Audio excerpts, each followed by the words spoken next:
7 types of ambiguity यानी 7 प्रकार की अस्पष्टता विलियम एप्सन द्वारा साहित्यिक आलोचना का एक मौलिक कार्य है जिसे पहली बार 1930 में पब्लिश किया गया था। इसे 20वीं सदी के सबसे प्रभावशाली आलोचनात्मक कार्यों में से एक माना जाता है और इसने अपनी साहित्यिक विश्लेषण के न्यू क्रिटिसिज्म स्कूल के विकास में महत्वपूर्ण भूमिका निभाई है।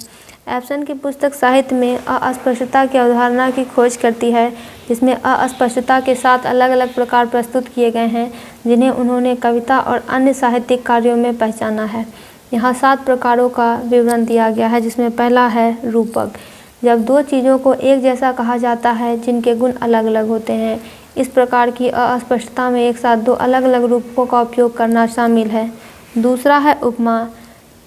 जब 2 विचार संदर्भ के माध्यम से जुड़े होते हैं और एक साथ एक शब्द में दिए जाते हैं। तीसरा है दोहरा रूपक। जब 2 या अधिक अर्थों को एक में हल किया जाता है, जिनमें अक्सर एक उपमा शामिल होती है जो 2 कथनों के बीच में होती है। चौथा है अति सरलीकरण। जब कोई कथन कुछ नहीं कहता और पाठकों को अपना स्वयं का कथन करने के लिए मजबूर किया जाता है, जो संभवतः लेखक के कथन के साथ विरोधाभासी होता है। पाँचवा है वास्तविक अनिश्चितता। जब संदर्भ में 2 शब्द विपरीत होते हैं जो लेखक के दिमाग में एक मौलिक विभाजन को उजागर करते हैं। छठा है अस्पष्ट कथन। जब किसी कथन की गलत व्याख्या किए बिना कई तरीकों से व्याख्या की जा सकती है। सातवां है नाटकीय विडंबना।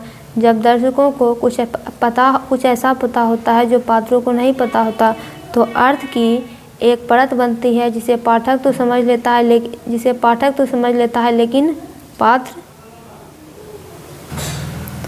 लेकिन पात्र नहीं। एप्सन का विश्लेषण पाठकों को पाठ के साथ गहराई से जुड़ने के लिए प्रोत्साहित करता है, जिससे अर्थ की कई परतें और लेखक की विचार प्रक्रिया की जटिलताएं उजागर होती है।